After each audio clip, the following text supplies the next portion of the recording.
Iniulat ng bagong talagang kalihim na Department of Agriculture na pagtutuunan nila ng pansin sa sektor ng agrikultura ang pagpapalakas sa produksyon ng mga pangunahing bilihin ng ating mga kababayan, partikular na ang bigas. Ma-report si Vanessa Cleofas.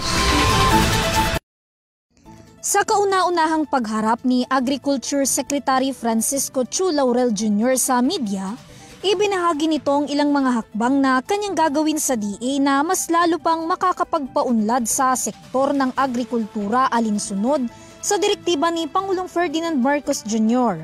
Kabilang aniya dyan ang pagpapalakas sa produksyon ng mga pagkain sa bansa at paggamit ng modernization program. Modernize, irrigate, fertilize, and use the right type of seeds. Susi rin daw ang modernisasyon sa sektor ng agrikultura upang mahikayat ang mga bagong henerasyon na sundan ng yapak ng kanilang mga magulang na nagsasaka. Sila raw kasi ang titiyak sa seguridad ng pagkain sa bansa sa mga darating pang taon.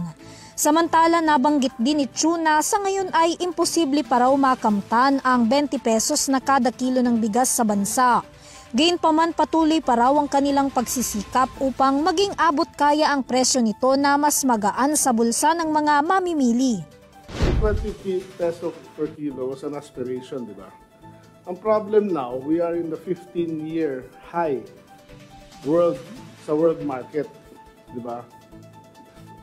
Dating $230 per ton na isda sa, let's say, sa Vietnam.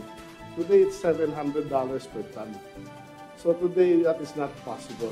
But with yung directive ni Presidente to modernize, irrigate, use the right seeds and mechanize and all of that, maraming gagawin. We are getting ready to do our best to try to make rice affordable. Kaya ng bulsa ng mamamayan. Samantala, bukod sa modernisasyon at food production, isa rin daw sa pinatututukan ng Pangulo kay Chu ang pagbabantay sa mga nagmamanipula sa presyo ng pangunahing bilihin upang matiyak na matatag ang supply ng mga ito at manatiling mababa ang presyo upang maprotektahan ng mga Pilipino. Para sa UrTV News, Vanessa Cleofas, sumasaludo sa bawat Pilipino.